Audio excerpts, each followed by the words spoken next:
बदनाम ज़माना सज़ा याफ्ता क्रिमिनल जेफरी एप्स्टीन के बारे में काफ़ी बात हो रही है और पाकिस्तानी भी इसके बारे में जानना चाहते हैं क्योंकि हाल ही में एक ईमेल भी सामने आती है जेफरी एप्स्टीन की जिसमें इमरान खान के बारे में बात हो रही होती है। जेफरी एप्स्टीन एक बड़ा ही अजीब व गरीब कहते हैं मिस्टीरियस किरदार है। ये इस मिस्ट्री को सॉल्व बड़ा मुश्किल है करना। ये पाकिस्तानी जो बैठे बाबा टैटा कर रहे हैं उनके पास तो नहीं है। There is no doubt in my mind Ali भाई, जेफरी एप्स्टीन मोसाद के लिए काम कर रहा है। There is no doubt, there is not even 1%। $1 million की इन्वेस्टमेंट की गई, एप्स्टीन आइलैंड बनाया गया। अब जो लोग वहाँ आते थे उनसे जेफरी एप्स्टीन पैसा तो कमा नहीं रहा था, लेकिन इस सब के पीछे मोसाद का मिशन क्या था? अगर कोई ऐसी पार्टी कर रहा है जहां खूबसूरत मॉडल बच्चियां ये वो छोटे प्राइवेट जजीरे के ऊपर लोग प्राइवेट प्लेन से आ रहे हैं, this whole thing is Ali भाई is a Mossad operation and a blackmailing scandal. Prince Andrew with a 16-year-old girl release today. मुजरिम सामने है। ये अमेरिका है अली भाई, ये पाकिस्तान नहीं है। वहां इन्वेस्टिगेशन होती है तो लोग लटकते हैं, ये खामोश हो जाता है। क्या इमरान खान से जेफरी एप्स्टीन का कोई ताल्लुक था? मुलाकातें थी? क्या जेफरी एप्स्टीन के आइलैंड पर इमरान खान साहब भी जाते थे? उनके साथ कुछ तस्वीरें आई, लेकिन वो फिर मिस्टीरियसली कुछ तस्वीरें शायद अभी भी पड़ी हुई होंगी, लेकिन उसके बाद जेफरी एप्स्टीन अपने सेल में मुर्दा हालत में पाए जाते हैं। अब ये जो पुरअसरार मौत है, इसके पीछे कौन है? अगर मुझे शर्त लगानी पड़े तो ये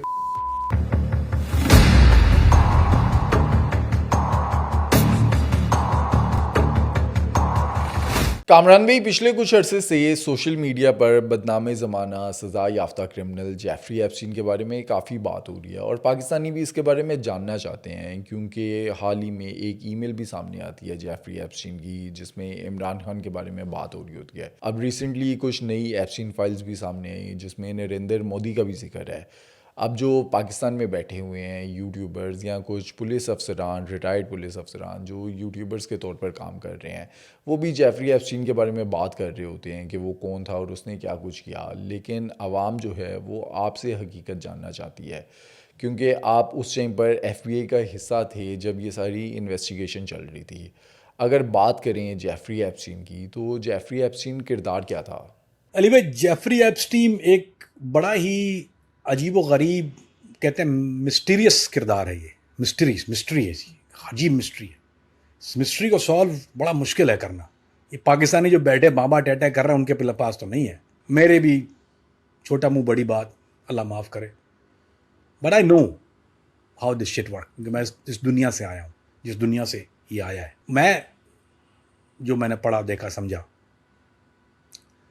तो अली भाई अचानक जो चीज़ें होती हैं ना, वो कहते हैं, वो नईम भाई शेर पढ़ते हैं ना कि वो हाथ से रोनुमा नहीं होते, वक्त करता है परवरिश पर। पता नहीं मैंने सही पढ़ा गलत पढ़ा, ऐसा ही है कुछ।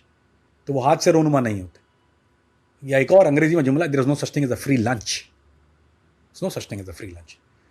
जेफरी एप्स्टीन एक टीचर था, he was a teacher, he was a forward back then. और उसके बाद you know he was a smart guy, of course, यहूदी बाय बर्थ।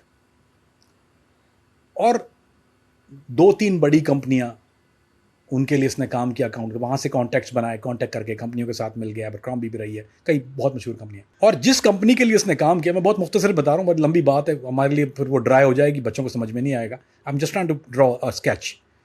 जिस कंपनी के लिए काम किया इसने, उसी कंपनी के मालिकान ने उसको millions and millions of dollar दे दिए। इस तरह ये बनना शुरू हुआ। That's how the start come. Accountant है, अकाउंटेंट एडवाइजरी के पेशे में आया, एडवाइजरी आई, किसी ने 10 मिलियन दे दिया, किसी ने घर दे दी। जो उसके जो फ्लैट है जो न्यूयॉर्क वाला, वॉज गिवन टू हिम। किसी ने, यार मुझे तो कोई 2 समोसे नहीं देता भाई, चटनी रख के लिफाफे पे, इसको कैसे दे देते हैं वो? How is it possible? So there is something more to that story. It could happen once probably, you can be lucky. कहते हैं आप एक दफ़ा लकी हो सकते, how can you be lucky twice and 3 time? And it happen over and over. When something happened over and over, तो there's more to that story. Wealth बनना शुरू हुई, आइलैंड।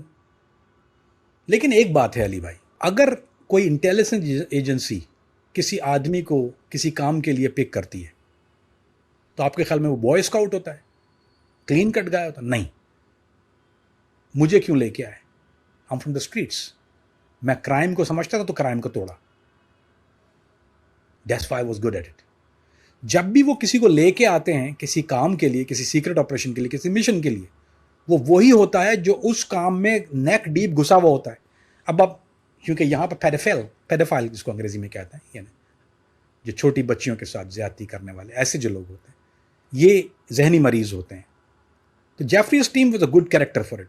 पढ़ा लिखा है, एजुकेटेड है, यहूदी है, तो they picked him. There is no doubt in my mind Ali भाई, जेफरी एप्स्टीन मोसाद के लिए काम करता है। There is no doubt in, there is not even 1%। And I tell you later on down the road why I know what I know. मेरी source information क्या है, इसमें भी सोर्स इन्फॉर्मेशन क्या है। ये हिस्ट्री बार बार, अब ये आइलैंड आ गया, घर बन गया, लड़कियां आ गई, जो वहां पे शो अप हो रहा है वो कोई टॉम डिक एंड हैरी नहीं है, पार्टियां हो रही हैं। That parties cost lots of money. Ali भाई एक और प्ले बॉय मेंशन है, प्ले बॉय मेंशन भी सिमिलर चीज, पार्टियां होती हैं, play boy girls, play boy bunnies, cost millions and millions and millions of dollars. Sometimes more than that probably. I don't know the figure. I've never done it. 10 million, 12 million, 15 million, maybe more. इतनी बड़ी बड़ी कोई sponsor तो होता है, छोटी सी बात है। What अगर कोई ऐसी पार्टी कर रहा है जहां खूबसूरत मॉडल, बच्चियां, ये वो, छोटे प्राइवेट जजीरे के ऊपर लोग प्राइवेट प्लेन से आ रहे हैं, तो there is a guy who sponsoring it. कहीं पैसा तो है ना, लेकिन there is also a benefit package. What is he getting out of it?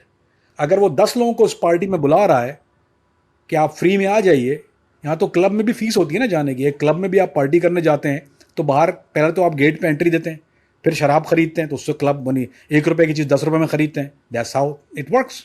Free में कुछ नहीं होता ना। ये लोग फ्री में फ्लाई होके जा रहे हैं, बड़ी बड़ी पार्टियां हो रही हैं, मेंशन है, सब कुछ है। Who is the sponsor?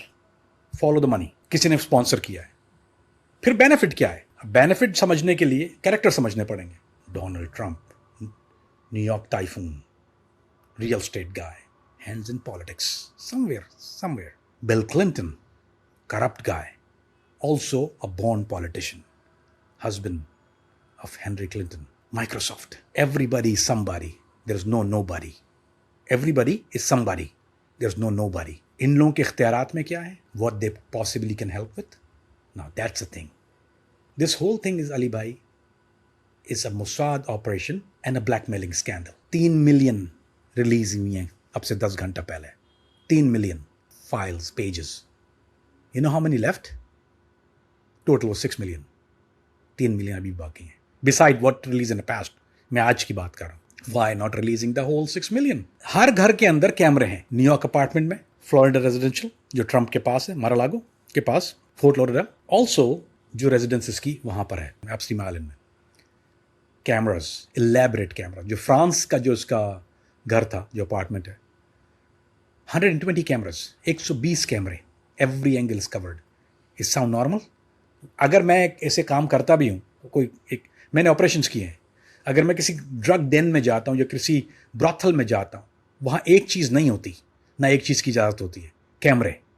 किसी को कैमरा नहीं चाहिए, फ़ोन लोग नहीं जाके लेके जा सकते। किसी इवन ड्रग कार्टेल के घर पर जाता हूँ, यू कैन नॉट, क्योंकि एविडेंस रिकॉर्ड खुद क्यों करेगा कोई अगर आप कोई गलत काम कर रहे हैं। लेकिन जब आप ब्लैक, आपने सुना होगा ना कि पाकिस्तान में एक स्कैंडल हुआ था, कराची में खासतौर पे गेस्ट हाउसेस जो हैं वहाँ पे, जब जो जहाँ प्रोस्टिट्यूशन होती थी, उन्होंने कैमरे लगाए हुए थे, रिकॉर्ड करके ब्लैकमेल करते थे। What's the difference between this and that? None. Same thing. 120 cameras, footages, documented proof, flight ledgers, everything is there. Then he dies. जब भी ट्रेस करेंगे इसकी रेजिडेंस, जो टेक्सास में जो उसका घर है, हैव अ लैब डाउनस्टेयर्स, नीचे इलेबोरेट लैब बनी हुई है, मॉडिफिकेशन, जेनेटिकल मॉडिफिकेशन पे काम हो रहा है। Who would do that? Genetical modification in a lab, किसी के पर्सनल घर के ऊपर? गेस्ट हाउसेस, कैमरे, same pattern. Released today Prince Andrew with a 16-year-old girl released today at Epstein Island in Epstein Island. in those papers. Kamran भी यहाँ मुझे और हमारी ऑडियंस को ये चीज़ समझाएं, $1 मिलियन की इन्वेस्टमेंट की गई, एप्स्टीन आइलैंड बनाया गया। अब जो लोग वहाँ आते थे उनसे जेफरी एप्स्टीन पैसा तो कमा नहीं रहा था, लेकिन इस सब के पीछे मोसाद का मिशन क्या था? क्या करवाना क्या चाहती थी मोसाद? देखिए अली भाई, पैसा नहीं कमा रहा था, वो पैसा खर्च कर रहा था। He was not making any money. But हर चीज़ पैसे के लिए नहीं होती, बेनिफिट पैकेज होता है।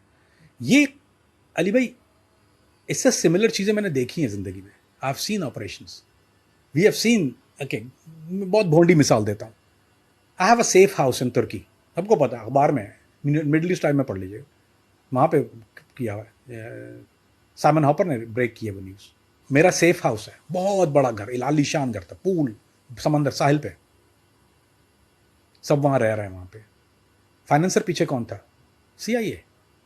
इक्विपमेंट क्या लगे हुए थे? Cameras, routers, high end equipment, broadcast, we were recording it all.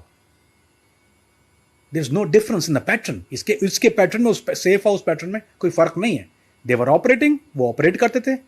वो फर्क ये है कि यहाँ पे ये छोटी बच्चियों के साथ करके ब्लैकमेल करता था और हम लोग उनकी कार्रवाई को मॉनिटर करके, this is exactly the same thing. और जो भी मेरी दुनिया से जो लोग हैं इंटेलिजेंस वर्ल्ड से, उनको ये बात पता है कि आप जब इस किस्म के कोई काम करते हैं, देयर इज, अली भाई, मुझे अगर आज एक खातून कहती हैं कि आप अपने कपड़े उतार लीजिए, मैं भी अब उतार रही हूँ, आप भी उतार लीजिए कैमरे के सामने, हम दोनों नंगे हो जाते हैं। Not that haven't been done, I mean, not that it's not, but nobody have ever asked that question. It happened, this line of work.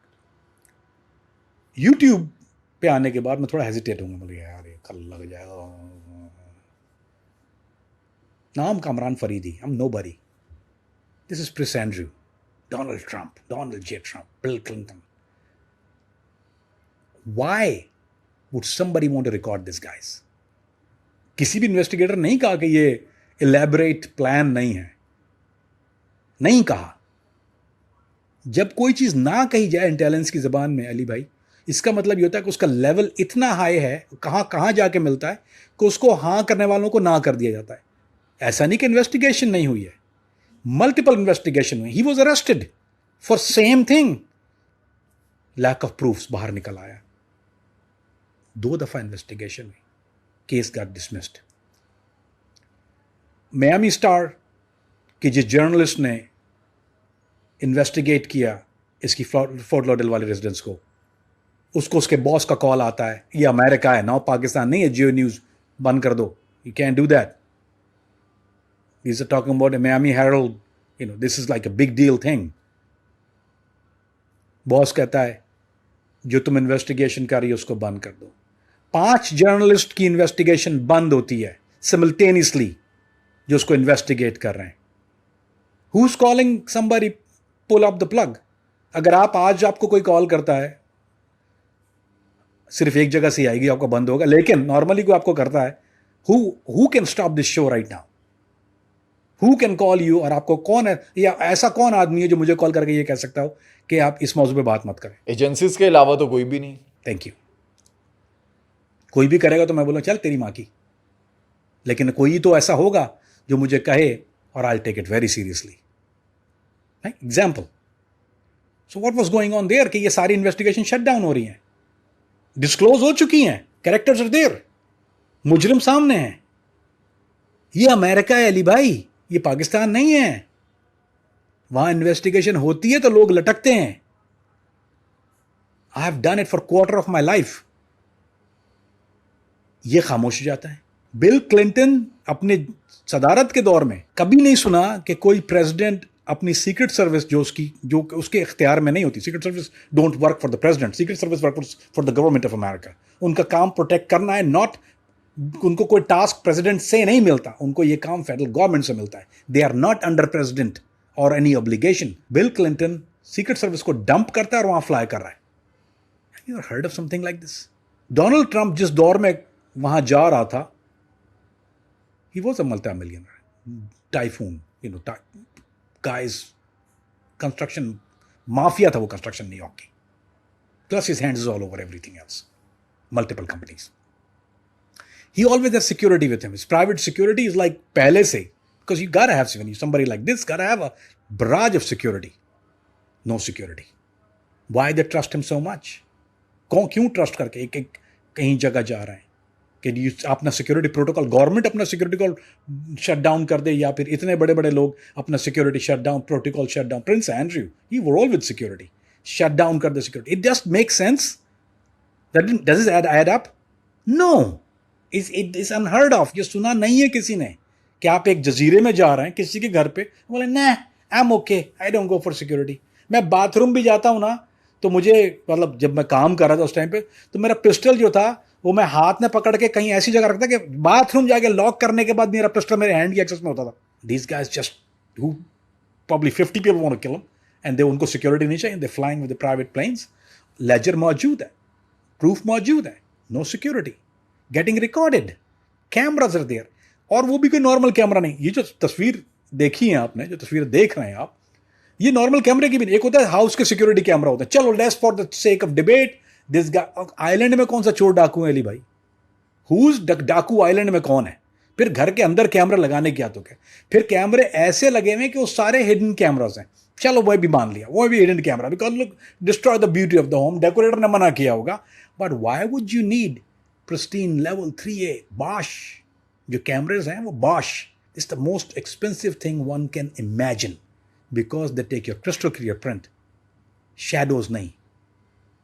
Why would it? Nobody want to talk about it. Kamran भी अब 2008 में Jeffrey Epstein को सज़ा भी हो जाती है, लेकिन उससे पहले ये कहानी खुलती कैसे है कि एप्स्टीन आइलैंड पर छोटी बच्चियों के साथ क्या कुछ हो रहा है और कौन कौन कर रहा है? अली भाई, वो तो जो पहला जो इसका स्कैंडल था वो इसकी स्टूडेंट थी, उसके साथ सामने आया था। जो सेकंड स्कैंडल जब एप्स्टीन आइलैंड का जो स्कैंडल आया, वो लड़की जो विक्टिम थी वहाँ पर, the underage girl, she came out and told the FBI।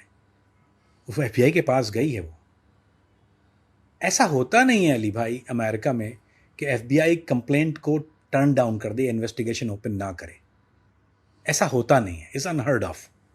ये थाना नहीं है, नहीं FIR काटी, you are responsible for it. अच्छा, एक नॉर्मल क्राइम पे maybe there is a doubt, लेकिन जब आप ये कहते हैं कि एक अब्यूज़ है, पैडोफाइल जिसको कहते हैं, ये अमेरिका में बहुत सीरियस। मैं जब जिस जेल में था वहाँ एक अलग सेल होता है, पूरा एक पूरी बिल्डिंग थी जहाँ पैडोफाइल्स रहते थे, एजेंसी मरीज जिनको कहते हैं, ये वहाँ रहते थे। देवर लॉट ऑफ, और हर एक के पीछे कोई 35 साल 40 साल 45 साल, और ये वो लोग थे उनमें से कुछ जिन्होंने एक्चुअली कुछ किया नहीं था, उन्होंने सिर्फ पिक्चर्स अंडर एज ट्रांसफ़र की थी, या अंडर एज पोर्नोग्राफी जिनके पास से निकली। बल्कि maybe 30 to 40% of population jail की जो वो ऐसी थी जिन्होंने सिर्फ तस्वीरें, उन्होंने कोई एक्ट नहीं किया पैराफेलिया, जिसको 30 से 35 साल 40 साल 50 साल की सज़ा है इस जुर्म में अमेरिका में। और FBI जाके एक लड़की कह रही है कि हम under age, this what happened, they don't believe it, shut it down, have to be something. He got charge हो गया है, केस डिसमिस हो जाता है। How is it possible? Kamran भी अब मोसाद को जेफरी एप्स्टीन के ज़रिए क्या कुछ मिलता है, और मोसाद का मिशन क्या पूरा हो जाता है जेफरी एप्स्टीन के ज़रिए? बिल्कुल हो जाता है, बिल्कुल हो जाता है। अब आप बात करते हैं नाउ, हम एक एलैबोरेट प्लान जिसमें ऐसे लोग मौजूद हैं, माइक्रोसॉफ्ट मिसाल दे रहा हूँ मैं आपको पता है कि Microsoft was helping Mossad up until recently in Gaza massacre. जो इंटेलिजेंस शेयरिंग, जो IDF की जो इंटेलिजेंस थी, वो जो चीज़ वो यूज़ कर रहे थे, there was Microsoft providing full support on it. Did they accomplish something? What was he doing? Because he was a good Christian? Hell no. He was not a very good Christian. Nor he was a very good Jew. He was a bad person. But he was helping out of goodness of his heart. Was he charging a lot of money? No. He was helping a massacre. चलिए एक और बात बताता हूँ आपको, मज़े की बात है। प्रिंस एंड्रयू का नाम आ रहा था, और भी लोगों के नाम आ रहे थे। Nothing was release, right? Release होने से पहले प्रिंस एंड्रयू विड्रॉ हिमसेल्फ, मतलब मैं विड्रॉ हो रहा हूँ। इसका क्या मतलब है? How would he ever know कि एक हाई एंड इन्वेस्टिगेशन में कुछ चीज़ें रिलीज होने वाली? ही मस्ट हैव नोन कि कुछ रिलीज होगा। एक केस हो रहा होता है ना अली भाई, जब इसको कहते हैं कि एक हेयरिंग होती है, सेनेट की इंटेलिजेंस कमेटी की जो हेयरिंग होती है, वो किसी को पता नहीं होती कहाँ हो रही है। उसके डिसीजन तो बहुत दूर की बात है, उसकी जो क्लियरेंस लेवल होती है 1 2 3 4 5, पता नहीं वो कहाँ 10वें पे जाके होती होगी, उसका तो कोई नंबर भी नहीं है। यू कैंट इवन इमेजिन उस बिल्डिंग में आप, जब हम लोग जाते थे यानी जो हेडक्वार्टर्स में जब कभी, तो वो आपको पहली चीज़ आपका फ़ोन रखते हैं, दूसरी चीज़ आपको नंगा करते हैं। वो एयरपोर्ट के कुछ नहीं होती सिक्योरिटी जो वहाँ की होती है। एजेंट्स जो हैं वो स्ट्रिप होके जाते हैं वहाँ पे, एजेंट्स, हाई एंड एजेंट्स, मैं तो कुछ भी, सीनियर एजेंट्स जो मेरे साथ जाते, सीनियर सब एक से लोग. Nobody ever know what goes on inside. Nobody ever can say anything inside. Nobody can take that stuff from outside. ला ही नहीं सकता बाहर आप. और Prince Andrew knew कि something gonna about to come up. Is adding up. There is something more. वो ऐसी conspiracy है कि क्या इसराइल कामयाब हुआ? 100% कामयाब हुआ. ये ऑपरेशन अभी का नहीं है ना. This been going on for a while. The guy got killed in a prison. कैमरे mysteriously बंद हो गए. 10 seconds 15 seconds लैप आ गया. एक कातिल को कमरे में रख दिया गया. Yeah, hell happened. And of course they accomplished the thing. क्यों? जिस जमाने में कहाँ क्या पॉलिसीज थी इसराइल के लिए, आप मुझे बताइए. जब क्लिंटन अपने दौर हुकूमत में, और सिर्फ यही नहीं होता, what you can do as a president, what can you do as a politician, what can you do. कि अमेरिका की सियासत बहुत मुख्तलिफ है. Relationship works with good old boys. He's Arkansas. Arkansas is all the politicians come from Arkansas. कहते हैं Arkansas का जो पानी है ना, वो पॉलिटिशियन ही पैदा करता है. सो सब चीज़ें हो रही हैं, but what did he do with उसकी पॉलिसीज़ देखें जरा. ट्रम्प दौर, क्लिंटन दौर की इसराइल पॉलिसीज़ देखिए. What else benefit package with the gang, क्योंकि एक होती है पब्लिश्ड, एक होती है नॉन पब्लिश्ड. हम जिस दौर में रहते हैं वहाँ ये दो लेयर चलती हैं. कुछ चीज़ें पब्लिश्ड होती हैं, कुछ नॉन पब्लिश होती हैं. What else Israel got, we don't know. What else he got, everybody got blackmail, we know that. For what? ये कब्र का हाल है, सिर्फ मुर्दा जानता है. अब डोनाल्ड ट्रंप के बारे में कहा जाता है कि 2004 के बाद उसने जेफरी एप्स्टीन से अपना ताल्लुक जो है वो ख़त्म कर लिया. उससे पहले उसका काफ़ी अच्छा ताल्लुक भी था, दोस्ती थी जेफरी एप्स्टीन के प्राइवेट प्लेन में फैमिली के साथ, और अकेले भी वो ट्रैवल करता था, एप्स्टीन आइलैंड भी जाता था. लेकिन ये भी कहा जाता है, कोट किया जाता है कि जिस तरह से जेफरी एप्स्टीन मुलविस पाया गया, डोनाल्ड ट्रंप ने छोटी बच्चियों को एक्सप्लॉइट नहीं किया. क्या ये बात सच है, या जेफरी एप्स्टीन की तरह डोनाल्ड ट्रंप भी दरिंदा था, या बाकी जिन्होंने ये काम किया डोनाल्ड ट्रंप भी वैसे ही है? अली भाई, ये किसने कहा कि उसने never exploit minors? Who said it? Nobody said it. He's saying that Donald Trump didn't exploit any minors. That's the news. Oh, many. He's exploited many. Okay, throughout his lifetime, not just his presidential career. Throughout his lifetime. कई ऐसे लोग, Cindy Crawford. Well-known fact. Cindy Crawford. What's the other one was we were talking about the other day, the one who... Salma Hayek. He tried to pick up Salma Hayek. He tried to pick up, when she was little, she was young. He tried to pick, this is their thing. इसकी एक wife जिससे इसकी divorce हुई है, उसकी divorce हुई when she turned 30, उसको एक सर्जरी करवाना चाह रहा था अपनी वाइफ को, जिसको वजाइनल सर्जरी कहते हैं या कुछ और कहते हैं वो, उसका टेक्निकल नाम आई डोंट नो, लेकिन आई नो इट डू, यहाँ अमेरिका में होती हैं वो, और भी जगह होती हैं दुनिया में, कि वो he wanted to make her like a young girl. like a young girl. Not a younger woman. उसके a जो young girl. वुमन नहीं, वो उसकी फेशियल सर्जरी भी कराना चाहता, और जो कुछ और चीज़ें होती हैं प्राइवेट भी, वो उसको रिड्यूस करके ऐसा करवाना चाहता कि वो छोटी लड़की की तरह, और उस बात पे उसकी डिवोर्स हुई है. One thing, he is a paedophile. एक और बात सुनिएगा अली भाई, जहाँ मैं, and this is pure simple, ये फैक्ट्स नहीं है, but this is probably my thinking, कि Donald Trump, business typhoon, millionaire, billionaire, private planes, everything he have in his life, right? इतना कि आप सोच भी नहीं सकते. Everywhere there's Trump Tower, right? आपके ख्याल में कभी ये सोच आपको नहीं आई कि शायद किसी के कहने पे Donald Trump become the president? यानी पूरा जो मामला ये है, how does it happen कि Donald Trump, a business typhoon, want to be in politics? उसको सियासत में आना है, सियासत में आने के बाद उसको मुल्क का सदर बनना है, मुल्क का सदर बनने के बाद जो फिर इसराइल के साथ जो उसके ताल्लुकात हैं वो आप देखते हैं. ऐसा पॉसिबल कैसे है कि एक नॉर्मल आदमी, जो कि और कई दुनिया में, अमेरिका में कैसे इस लेवल के बिजनेसमैन नहीं है क्या? हैं. इसकी लॉबी सारी यहूदी लॉबी है. लेकिन अगर मुझे कोई शर्त लगाने को कहे तो I lose my last dollar कि इसके पुराने ताल्लुकात जेफरी एप्स्टीन होने की वजह से ये पॉलिटिक्स में आया, उसी वजह से, उसी पैसा से. कौन थे इसके पीछे? जो फंडिंग जो थी, इसकी पर्सनल फंडिंग पे नहीं बनाई है, ये यहूदी लॉबी थी इसके पीछे. He owes them. He owes them. And that's why he become, ये जो बना सदर बना, फिर उसने जो आप देखा इसराइल का सामना इसके साथ आपके सामने ही है ना, क्या नहीं कर. जब इसराइल क्या हमला कर दो, अरे भाई तो किसी की बंदूक है, आपके किराए के कातिल है, आपको कोई आदमी को कॉल जा मार दो, जाके ईरान पे चढ़ गया, इधर चढ़ गया, उधर हर एक पे चढ़ रहा है. जहाँ इसराइल को जो मसला, इसराइल के मफाद फलाना डेविड सलिंग दे दो, फलाना दे दो, कुछ पैसे नहीं है। क्या बेनिफिट मिल रहा है अमेरिका से इसराइल को? क्या बेनिफिट मिल रहा है मुझे बताइए ना, क्या मिल रहा है वहाँ से? वहाँ तेल होता है? नहीं। वहाँ क्या होता है? कुछ भी नहीं होता। वो कुआं है जो आपके ज़राए को, वसाइल को खा रहा है।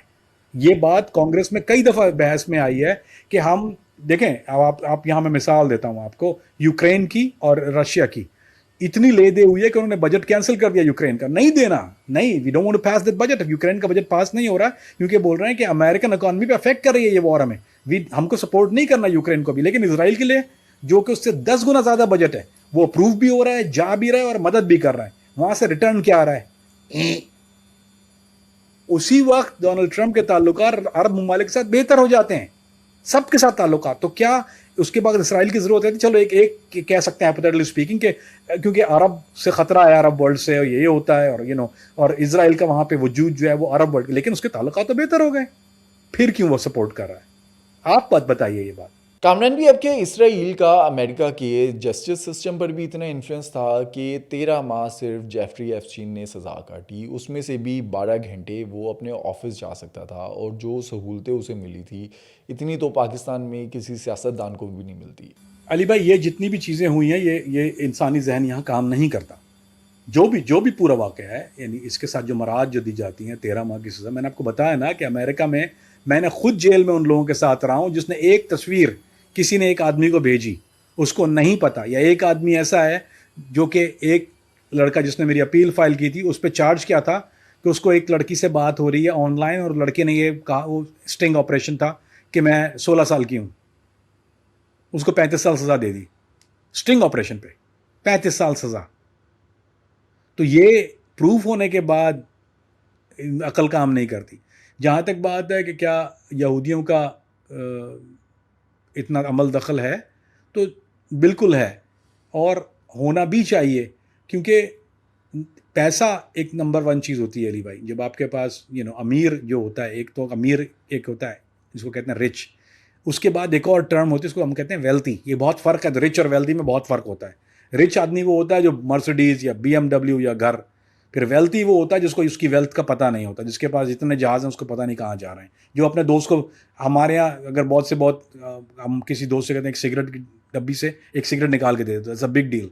और वो वेल्थी वो लोग होते हैं जो कहते हैं यार तेरा प्राइवेट प्लेन 747 चाहिए, लेयर जेट नहीं 747 चाहिए, मैं फला जगह जा रहा हूँ, हाँ यार पड़ा है, दो पड़े तू ले जा, आई मीन दिस किस्म की। तो जब इस किस्म के पैसे इन्वॉल्व हो जाते हैं तो आप देखें, हर एक आदमी की एक प्राइस होती है, या तो वो पैसे पे बिकता है या वो ब्लैकमेल होता है। तो जब आप इस हद तक ब्लैकमेलिंग स्कैंडल में होते हैं, इतना पैसा इन्वॉल्व है, इतना बड़ा ऑपरेशन है मोसाद का, तो 100% जुडिशरी नहीं, आप फिर सबको बाय कर सकते हैं। जो नहीं भी बिकता फिर उसको कुछ खौफ होता है, या तो वो खौफ की बिना पे करता है या पैसे की बिना पे करता है, लेकिन दोनों में से एक बात होती है। तो जुडिशरी का जो मजाक बना है इस केस के अंदर, वो यही वजह है। अगर आप बिक नहीं रहे तो आप डर रहे हैं, और आप डर नहीं रहे तो आप बिक रहे हैं, लेकिन दोनों में से एक काम है। कामरान भी, आपने 25 साल FBI को सर्व किया, अब ये जो एप्स्टीन फाइल्स का एविडेंस है वो FBI के पास कब आता है और एनालाइज करना कब स्टार्ट करते हैं? अली भाई, जो रियल एविडेंस है, यानी जेफरी एप्स्टीन के अरेस्ट होने के बाद जो पहला जो एविडेंस था वो था जो उनके फुटेज मिली वहाँ से। सो सेंट्रल पार्क वाले अपार्टमेंट जब रेड होता है तो वहाँ से कैमरे जब निकलते हैं उसको, ठीक है, फिर सिमल्टेनियसली फ्रेंच इंटेलिजेंस जो उसके घर है वहाँ पे रेड करती, फ्रेंच पुलिस नहीं करती, अब वो फ्रेंच इंटेलिजेंस का रेड है, वो कब्जे में ले लेते हैं सारे एविडेंस को उस वक्त।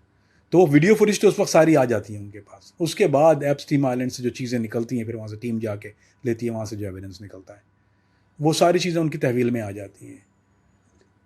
अब उसके लिए एक और चीज़ होती है level 3 clearance, 3 level clearance, 4 level clearance. अगर किसी ऐसी शक्ल को आप देख लेते हैं, ये अमेरिकन कानून है कि अगर जैसे मैं एक काम कर रहा हूँ और वहाँ पे मेरे सामने मुझे कोई ऐसी चीज़ मेरे सामने आई जो कि हुआ माजी में, कि हम एक केस हमने ओपन किया और उसमें कहीं एक इमिग्रेशन ऑफिसर जो कि फेडरल एम्प्लॉई है, FBI के लेवल पे नहीं है, लेकिन है वो इमिग्रेशन का एक एजेंट है, और उसका नाम कहीं पर आया, तो उस वक्त हमें वहाँ इन्वेस्टिगेशन से रोक दिया जाता है, क्योंकि वो फिर एक OIG एक दूसरा इदारा है, क्योंकि वो हम लोग इन्वेस्टिगेट नहीं कर सकते।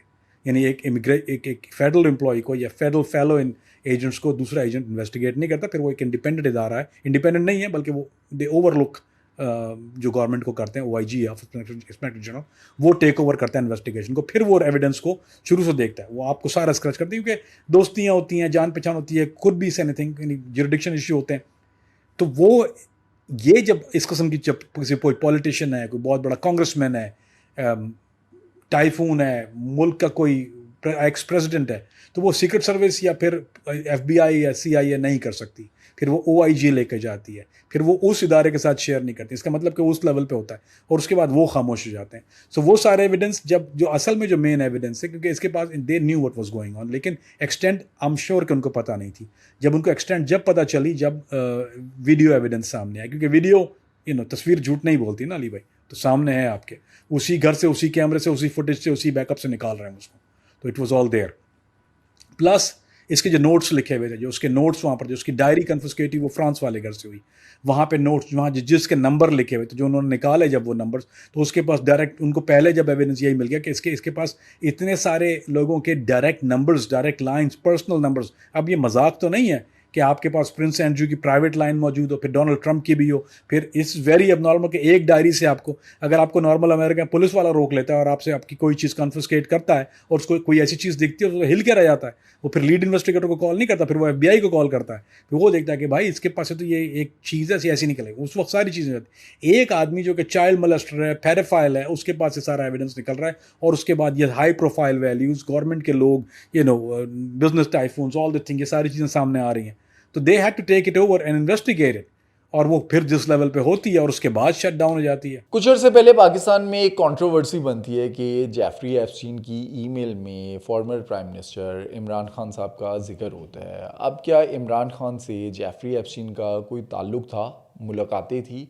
क्या जेफरी एप्स्टीन के आइलैंड पर इमरान खान साहब भी जाते थे? नहीं अली भाई, ये कहना बिल्कुल गलत होगा। कोई ऐसे शवाहिद नहीं है कि इमरान खान का कोई बज़ाहिर या बराह रास्त या इवन बिला वास्ता कोई ऐसा ताल्लुक़ रहा हो।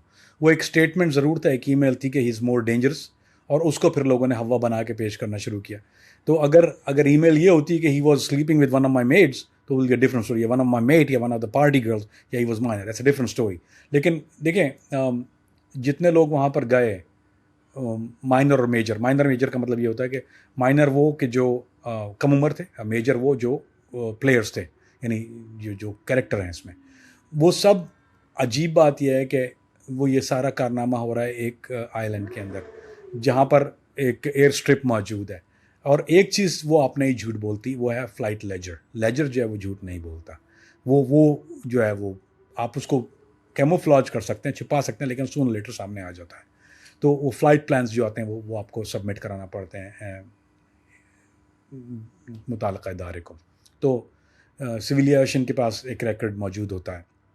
लेकिन ये जो इमरान खान की कोई ऐसी चीज़ कभी सामने नहीं आई कि वो बराह रास्त बिला वास्ता या बिल वास्ता कोई डीलिंग रही। वो सिर्फ एक इतना ही मामला था जो लोगों ने उसको बहुत हवा बनाया, क्योंकि एप्स्टीन और ख़ान जोड़ देना चाह रहे थे वो, क्योंकि इमरान खान साहब का भी एक रंगीन पास्ट तो रहा है, लेकिन कोई ऐसा माइनर वाला हिसाब किताब नहीं है, as far as I know. लेकिन ये ज़रूर था कि उसने कहा कि Imran Khan is more dangerous, so I think everybody know Imran Khan is more dangerous. इसमें कोई दो राय तो है नहीं, he is dangerous, he is dangerous to himself. Kamran भी, अब ये कैसे हो सकता है कि एप्स्टीन आइलैंड पर Michael Jackson, Donald Trump, Prince Andrew, Bill Gates और इतनी अहम शख्सियात जा रही हैं, लेकिन अमेरिका की टॉप एजेंसीज FBI, CIA किसी को कुछ पता ही नहीं है। अमेरिका की नाक के नीचे ये सब कुछ हो रहा है और इस पर कोई एक्शन नहीं होता। अब ये उनको सच में पता नहीं था या जानबूझ के खामोशी थी, इस पर कोई एक्शन नहीं लेना चाहता था? नहीं अली भाई, आई डोंट थिंक सो। एक तो ये बहुत एक स्मार्ट मूव है ना। अगर यही काम फोर्ट में हो रहा होता, या न्यूयॉर्क में हो रहा होता, या फ्रांस में हो रहा होता, तो आप कह सकते थे। अब एक आइलैंड है जो कि एक मुल्क के अंडर ज़रूर आती है। अब आप प्राइवेट आइलैंड जब आप कहते हैं, तो एक प्राइवेट आइलैंड से हमारे लोगों को एक बात ज़रूर समझ लेनी चाहिए, ये जितने प्राइवेट आइलैंड हैं ये किसी न किसी हुकूमत के अंडर आते हैं। ऐसा नहीं है कि कोई प्राइवेट आइलैंड ऐसा है, यानी आपको वो प्राइवेट आइलैंड जब कोई लोग लेते हैं, ये बड़े लोग जब आइलैंड ख़रीदते हैं, या कैरेबियन में है, बहुत सारी आइलैंड हैं जो बहुत सारे वेल्थी एंड रिच लोग लेते हैं, कैरेबियन में प्राइवेट आइलैंड्स हैं, जो बिकती हैं। बहामस के अतराफ़ में जो आइलैंड है, सेंट थॉमस है, वो जिस हुकूमत का तसल्लुत है वो बेचती है उस आइलैंड को। लेकिन वो आपको ये नहीं, यानी आपके पास हुकूमती राइट नहीं होते वहाँ पर, यानी यू डोंट हैव, आप वहाँ झंडा लगा के अपनी करेंसी नहीं चला सकते। You are under the government, you just bought that island. लेकिन ये कि यू आर अंडर, अगर वहाँ पर कोई जुर्म होता है तो वो उस हुकूमत के अंडर होता है, यानी उस हुकूमत का काम होता है उस क्राइम को प्रोसिक्यूट करना, if there is a crime. मैं मिसाल देता हूँ आपको, पाब्लो एस्कोबार के पास एक आइलैंड था जो कि बहामस में था, कैरिबियन आइलैंड था उसके पास एक, जहाँ पे वो उसने पूरा आइलैंड को, उसने पूरा तो नहीं थोड़ा ख़रीदा था, फिर बाकी लोगों को खाली करा के ड्रग ऑपरेशंस कर रहा था वहाँ पे। वो वहाँ पे ड्रग के जहाज़ उतरते थे, फिर वो स्लिंग होकर अमेरिका, तो बहुत अरसे तक चला ये ऑपरेशन। क्योंकि वो प्राइवेट आइलैंड था इसलिए रीच करना बहुत मुश्किल, और लोकल लोगों को उसने रिश्वत दी हुई थी, जो लोकल वहाँ के जो लॉ इन्फोर्समेंट थी उसको पता नहीं था। अब एक बोट आ रही है, आपको पता है, आप सर्वेल कैसे करेंगे? यानी अगर एक घर को सर्वेल करना आसान होता है एक लॉ इन्फोर्समेंट या इंटेलिजेंस के लिए, लेकिन एक आइलैंड को यानी सर्वेल करना तो जाहिर बात है। दैट्स व्हाई मोसाद ने जो आइलैंड का जो कॉन्सेप्ट रखा वो इसीलिए, इनको पता है कि वो किससे डील कर रहे हैं। अगर वो CIA इन्वॉल्व होती है या MI6 या कोई भी ऐसी एजेंसी इन्वॉल्व होती है, तो उनके लिए सबसे मुश्किल चीज़ ये होती है, या तो वो कोई लाइव बंदा जाए जो कि working for them, which is not gonna happen, क्योंकि इसकी सिक्योरिटी लेयर्स बहुत ज़्यादा है, उसकी अपनी सिक्योरिटी है। उसके बाद एक इंटेलिजेंस एजेंसी जब मॉनिटर कर रही होती है, तो आप पॉसिबल नहीं होता कि आप उसको काउंटर इंटेल कर लें एक आइलैंड के ऊपर। एक अलग मुल्क में करना अजाब हो जाता है यहाँ तो, लेकिन आप एक प्राइवेट आइलैंड ही है जहाँ पर और कुछ है ही नहीं, but that's what it is. So it is not a very easy thing. तो मेरा नहीं ख्याल अली भाई, this is and I could be wrong, and I am saying that I could be wrong, लेकिन as far as I understand this business, जितना मैं इस business को समझता हूँ, मेरा नहीं ख्याल कि इवन अगर FBI को ये बात पता भी थी तो वो कैपेसिटी उसकी वहाँ पर, क्योंकि फिर एक और चीज़ होती है ज्यूरिडिक्शन। FBI को ज्यूरिडिक्शन चाहिए होती है, ज्यूरिडिक्शनल वैल्यूज़ होती हैं। अगर आप एक मुल्क के साथ कर रहे हैं, अगर वो फ्रेंडली कंट्री है तो आप उसकी परमिशन से कर रहे हैं, परमिशन से नहीं कर रहे हैं ये। लेकिन कुछ भी एक चीज़ होती है, परमिशन से ना करना और बड़ा मुश्किल काम होता है जब आप क्या, क्योंकि वो एक्ट ऑफ वॉर है। अगर आप एक इन्वेस्टिगेशन खोल देते हैं एक फ्रेंडली कंट्री के अंदर, जो कि कमज़ोर मुल्क में तो आप कर सकते हैं, लेकिन ऐसा कि डच अगर डच कॉलोनी है या वो अंडर सेपरेट गवर्नमेंट आती है तो बहुत मुश्किल चीज़ जो आती है उसको जस्टिफाई करना है इन्वेस्टिगेशन को। अनलेस आपके पास क्रेडिबल इन्फॉर्मेशन हो, उसके बाद फिर आप अप्रूवल लेके करते हैं। ये बहुत लेंथी प्रोसेस है, it takes years and years and years, साल लग जाते हैं उसमें, सालों लग जाते हैं। आपको जस्टिफाई करना पड़ता है पहले उनको, लेकिन जस्टिफाई करने के लिए आपको उनके पास रिक्वेस्ट लेके जाना पड़ती है। रिक्वेस्ट का मतलब फिर आपको नहीं पता कि उसने कहाँ लीक कर दिया, क्योंकि वो आपसे हाथ से बात निकल गई। सो ये अमूमन ऐसा होता है कि एक कंट्री दूसरी कंट्री को जब रिक्वेस्ट भेजती है फॉर्मल इन्वेस्टिगेशन के लिए, open investigation in their country, तो वहाँ से इन्फॉर्मेशन लीक हो जाती है। सो अब आपको नहीं पता कि जब आपने दे दी तो वो इंटेलिजेंस तो ना रही ना, उसके बाद तो वो इंटेलिजेंस जब होती है वो दो लोगों के दरमियान हो, when it goes to a third person, it's not intelligence anymore. तो मेरा नहीं ख्याल अली भाई कि कोई FBI या कोई और इदारा इसको, उनके पास कैपेसिटी भी थी या वो कर सकते थे उसको काउंटर इतने आसानी से। आई थिंक इट्स अगर प्रॉब्ली 1% चांस, 100 में से 1% चांस होगा कि they knew. I don't think they did. They have an ideas, were they investigating it? No. They had any evidence over वहाँ के? नहीं। कामरान भी अब 2019 में जेफरी एप्स्टीन अपने सेल में मुर्दा हालत में पाए जाते हैं। अब ये जो पुरअसरार मौत है, इसके पीछे कौन है? क्या मोसाद या फिर डोनाल्ड ट्रम्प, अमेरिका, या वो शख्सियात जिनका इसमें नाम आ रहा था? अली भाई, मोर देन लाइकली अगर मुझे शर्त लगानी पड़े तो ये मोसाद की पॉसिबिलिटी है, क्योंकि अगर कोई चीज़ बाहर निकल आती है उसमें एक मोसाद ही नहीं है। क्या प्रिंस एंड्रयू कैपेसिटी नहीं है? एब्सोल्युटली है। MI6 बदनामी के डर से कर सकती है? क्या नहीं कर सकती है? क्या इसकी इन्वेस्टिगेशन जो FBI कर रही थी, क्या वो रोकना चाहती है? नाम ना, एब्सोल्युटली रोक सकती है, क्योंकि ये तो ब्लैकमेल किसी को भी कर सकता है ना, एक ब्लैकमेलर है। और जितने भी टारगेट्स हैं आपके सामने वो हाई वैल्यू हैं, तो जो उनके लिए बिलियन, 2 बिलियन, 5 बिलियन कितनी बड़ी बात है? कोई बात नहीं ना, पीनट्स है उनके लिए। जो इस किस्म के कामों में हैं, जितने भी लोग हैं वो तो एक, अगर आप कहें कि अगर मैं सोचता हूँ उसको, तो ये मेरा ख्याल है मोसाद के हक़ में जाता है, क्योंकि ब्यूरो ऑफ प्रिजन के अंदर जाहिर बात है वो अंडर फेडरल गवर्नमेंट आता है, वहाँ से कैमरे फ्रीज होना, फुटेज गायब हो जाना, फिर एक आदमी जो सुसाइड वॉच में है, सुसाइड वॉच में ऐसे आदमी को रखना, उसके साथ एक नॉर्मल एक तरीका ये होता है, मैं क्योंकि रहा हूँ, उसको अंग्रेज़ी में कहते हैं अली भाई सॉलिटरी कन्फाइनमेंट, यानी अकेला कमरे में वहाँ 2 लोग रहते हैं। तो सॉलिटरी कन्फाइनमेंट वो एक चीज़ का ख्याल रखते हैं, क्योंकि आप जनरल पॉपुलेशन में होते हैं जेल में, तो वो आपको ऐसे लोगों के साथ रखते हैं, यानी एक उसकी एक जैसे मैंने आपको बताया कि एक सेल था जहाँ पर सारे पेडोफाइल मौजूद थे, ये जो जिनसी मरीज होते हैं, तो वो उनमें दूसरे लोगों को मिक्स, वो गैंग वाले को कभी उधर नहीं डालते, या गैंग वाले के लिए साथ आप लॉ इन्फोर्समेंट को नहीं रखते। लेकिन इस वॉच में एक बड़ी अजीब चीज़ ये होती है कि उसकी जो जो जो साथ में जिस आदमी को रखा जाता है वो न्यूयॉर्क पुलिस का, वो न्यूयॉर्क यानी न्यूयॉर्क का एक्स पुलिस है जो करप्शन में अंदर है ऑलरेडी।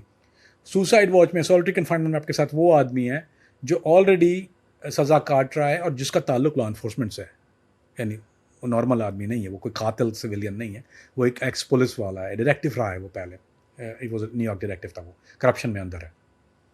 वो कैसे सुसाइड वॉच में चला जाता है और उस पर ऑलरेडी असॉल्ट करने के चार्जेस हैं। क्यों मैंने कहा एप्स्टीन कैंडिडेट नहीं था उस चीज़ का, क्योंकि एप्स्टीन जो है वो वाइट कॉलर में है, इस वायलेंट क्राइम में नहीं है। यानी दो चीज़ें होती हैं, दो अलग दुनिया है, एक वायलेंट क्राइम, एक नॉन वायलेंट। सो वो कभी भी वायलेंट क्राइम वाले को नॉन वायलेंट के साथ इसलिए नहीं रखते कि अगर कोई लड़ाई हो जाती है, कुछ हो जाता है, किसी को नुकसान हो जाता है, तो वो लाइबिलिटी ब्यूरो ऑफ प्रिजन की होती है। लेकिन इन्होंने उसके साथ जो रखा ये जेल मैंडेट के ख़िलाफ़ है कि आप एक वायलेंट क्रिमिनल को जो ऑलरेडी असॉल्ट में इन्वॉल्व है और जो लॉ एनफोर्समेंट है उसको आप एक वाइट कॉलर वाले के साथ रख रहे हैं। क्योंकि बेसिकली जेफरी एप्स्टीन पेडोफाइल है, पेडोफाइल को वो सिर्फ पेडोफाइल के साथ ही रखते हैं, वो कभी भी गैंग्स के साथ या वायलेंस के साथ कभी नहीं रखते, क्योंकि इन पे हमले हो जाते हैं जेलों में मार देते हैं नॉर्मली। एक आपको याद होगा एक इंडियन डॉक्टर था जिसने अब्यूज़ किया था, नसर करके एक था, जिसने वो ओलंपियन लड़कियों को, जो उनका डॉक्टर था और उसने उसको अब्यूज़ किया था, उसको जेल में मार दिया उन्होंने, छुरियाँ मारी हैं उसको सैलरी। और अमूमन जब तो इसलिए वो कभी पेडोफाइल को मिक्स नहीं, क्योंकि जेल में नॉर्मल कैदी जिसको 2 लाइफ सेंटेंस, 3 लाइफ सेंटेंस, उसको क्या फ़र्क पड़ता है कि वो किसी को, और उनको मार दिया जाता है जेल में उनको ज़िंदा नहीं रहने देते, उनको हमले होते हैं उनके ऊपर। इवन सॉलिटरी कन्फाइनमेंट में भी बहुत मुश्किल है कि आप पेडोफाइल के पास पहुँचो, क्योंकि उनको उसके साथ किसी नॉर्मल क्रिमिनल के साथ रखते नहीं है। लेकिन ये ऐसा कोइंसिडेंट हुआ कि इसके साथ एक एक्स न्यूयॉर्क डिटेक्टिव को रखा गया जो कि ऑलरेडी वायलेंट क्राइम में भी था और वो ऑलरेडी असॉल्ट कर चुका था किसी और के ऊपर। तो वो आप कभी सुसाइड वॉच में या किसी भी ऐसी जगह पे सॉलिटरी कन्फाइनमेंट में ऐसे आदमी को रखते नहीं है। कामरान भी, जेफरी एप्स्टीन की कॉज ऑफ डेथ क्या थी? Cause of death Jeffrey Epstein का जो दिखाया जा रहा है अली भाई, वो तो सुसाइड है ना, ही हैंग हिमसेल्फ। अब वहां कैमरे लगे, वो कैमरे फ्रीज होते हैं 15 सेकंड के लिए। Cause of death he hang himself. लेकिन उसको जब उन्होंने मिमिक किया, how can you hang yourself in a cell like this, जो उन्होंने जो तरीका बताया उसका, people can hang himself. Prison में ऐसा नहीं होता कि लोग अपने को हैंग नहीं कर लेते, पीपल डू किल देमसेल्फ। लेकिन जो तरीका वो बता रहे हैं सॉलिटरी कन्फाइनमेंट में, आपके पास वो चीज़ें मौजूद होती नहीं है जो वो बता रहे हैं कि उसके पास मौजूद था। क्या जेफरी एप्स्टीन ने मरने से पहले अपना मुंह खोल दिया था? क्या वो कॉम्प्रोमाइज़ हो गया था? उसने बता दिया था कि वो मोसाद का एजेंट है और मोसाद के लिए उसने क्या कुछ किया? नहीं, मेरा ख्याल है नहीं अली भाई। अली, उसके पास उसकी लाइफ की गारंटी, लेकिन एक बात ज़रूर थी, उसने अपनी मौत से 4 दिन पहले या 3 दिन पहले तकरीबन, वो एक कॉरपोरेशन है जो कि एक मिस्टीरियस नाम से अपीयर होती है, $577 मिलियन। एक आदमी जो सुसाइड सोच रहा है उसको पैसे मूव करने की फिक्र होती है। अच्छा, जिस क्राइम में वो है उसको पता है कि वो कभी जिंदा बाहर तो निकलेगा नहीं, या फिर उसको जाहिर बात है, आई मीन जो अगर पेनल्टी भी होती है तो उसको 100 लाइफ सेंटेंस मिल रहे हैं। जिस आदमी के ऊपर मौत, यानी इधर वे मरा हुआ है वो, ठीक है, अगर वो मरा हुआ है, एक मरे हुए आदमी को, a dead man worry about 577, और उसकी वर्थ 577 मिलियन नहीं है, it's lot of other worth, I mean उसके मिलियंस ऑफ इट। सो लेकिन $577 मिलियन वो ट्रांसफ़र कर रहा है। कामरान भाई, इस टाइम पूरी दुनिया में एप्स्टीन फाइल्स का शोर है कि तमाम डॉक्यूमेंट्स को रिलीज़ किया जाए, लेकिन डोनाल्ड ट्रंप जो तमाशे कर रहा है, कभी वेनेजुएला पर अटैक, कभी ईरान पर हमला करने की धमकी, तो कभी ग्रीनलैंड पे कब्जा करने की धमकी, क्या ये एप्स्टीन फाइल्स से ध्यान हटाने के लिए किया जा रहा है? अली भाई एब्सोल्युटली, ये आप सारी चीज़ें जितनी भी आप देख रहे हैं, ये एप्स्टीन, अब देखिए पहले एप्स्टीन फाइल ही चल रहा था, लीक फाइल, सिर्फ ये चला था। जैसा ही ये जंग के बादल मंडलाने लगे, उसने ग्रीनलैंड को धमकियां देना शुरू कर दी, यहाँ से हुआ कुछ नहीं, सिर्फ धमकियां दी हैं, लेकिन न्यूज़ मीडिया की सारी तवज्जो आप देखेंगे जेफरी एप्स्टीन वैनिश हो गई। जैसा ही ग्रीनलैंड का मामला शुरू, पूरे यूरोप वाले एक तरफ लग गए और अमेरिका की क्राउड एक तरफ लगी, ओह शिट ग्रीनलैंड। फिर ईरान वाला मसला शुरू हो गया, अचानक हमला नहीं किया, वहाँ मुजाहरे शुरू हो गए अमेरिकन कहने के ऊपर, जो कि ईरान का कहना है कि अमेरिकन मुजाहरे हुए, उसके जवाब में वो कहना कि हम जो बदला लेंगे, ये करेंगे, वो करेंगे। हुआ कुछ भी नहीं ना, लेकिन दुनिया कहाँ लग गई सारी, वो सारी तवज्जो हट गई मीडिया की, सारी चीज़ें वैनिश हो गई। सो 100% सबकी तवज्जो हटी, कहीं और मरकूज हो गई। उसकी वजह सिर्फ यही है कि उसको नहीं चाहिए था जेफरी फाइल का अपने ऊपर पॉइंट करना। कामरान भी, अब तक जो एप्स्टीन फाइल्स हमारे सामने आई वो तो सिर्फ पीनट्स हैं और ज़्यादातर डॉक्यूमेंट्स तो अभी भी ऐसे हैं जो रीडेबल नहीं। क्या आपको लगता है कि कंप्लीट एप्स्टीन फाइल्स कभी रिलीज़ होंगी या हम भूल जाएं ट्रंप के होते हुए हकीकत हमारे सामने नहीं आएगी? नहीं अली भाई, जो आ गए हैं वो आ गए हैं, अब कुछ नहीं आता। FBI का उसमें वर्जन है, वो ये कहते हैं कि जी हमने वो चीज़ें जो हम लीक नहीं कर सकते, सो जो विक्टिम के नाम हैं वो रिपोर्ट्स हैं अली भाई, वो विक्टिम के नाम है रिपोर्ट, वो कह रहे हैं वो 3 मिलियन डॉक्यूमेंट नहीं है अली भाई, वो 3 मिलियन कभी सामने नहीं आएंगे, और अभी जो सामने आए हैं वो भी कुछ में कुछ खास नहीं है। दोस्तों, आज के पॉडकास्ट में तो हमने एप्स्टीन फाइल्स की, जेफरी एप्स्टीन की हकीकत आपके सामने रखी है। अगला पॉडकास्ट आप किस टॉपिक पर देखना चाहते हैं हमें कमेंट सेक्शन में बताएं।